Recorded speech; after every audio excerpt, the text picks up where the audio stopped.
ഈ അസുരന്മാരുടെ ദുര്യോഗമേ, ദേവനോ അസുരനോ തന്നെ കൊല്ലാൻ പാടില്ലെന്ന് വരം നേടി രാവണൻ. അപ്പൊ ഒരു കാര്യം ഉറപ്പായി, മനുഷ്യൻ വന്ന് കൊല്ലുമെന്ന്. രാവണന്റെ ഗതിയൊന്ന് ഓർത്തു നോക്ക്. ദേവനെയും അസുരനെയും ലവലേശം ഭയമില്ല, മനുഷ്യനെ പേടി.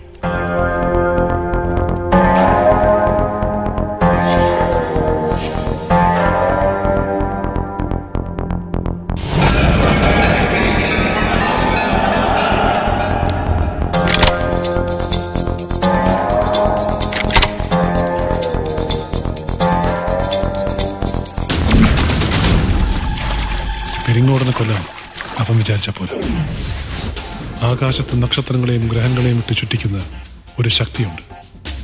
അത് വിചാരിക്കും.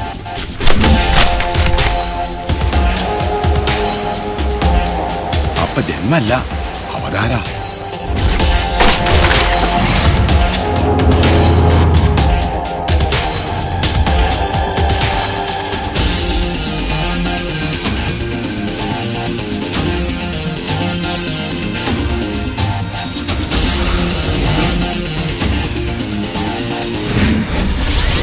ഏട്ടയ്യോ, ഇടയ്ക്ക് വീട്ടിൽ വിലക്ക് വാങ്ങിയ വില കൂടിയ പട്ടി നാട്ടുകാരെ കടിച്ച പണി പട്ടിക്കല്ല, അതിന്റെ യജമാനാ കൊടുക്കേണ്ടത്. എടാ, ഞാൻ ജീവിക്കുന്നത് ഞാനെന്ന കടങ്കഥയുടെ അന്ത്യം കാണാൻ വേണ്ടി.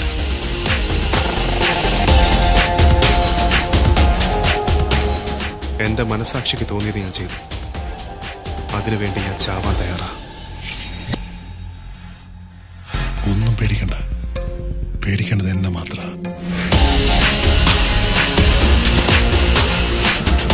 സമുദ്രമധ്യത്തിൽ ഗോപുരമുയർത്തി കിങ്കരനെ നിർത്തി വാളും പരിചയം കൊണ്ട് വാതിലും ജനലും തീർത്ത പരീക്ഷത്തിനെ കൊന്നത് ഒരു പുഴുവ.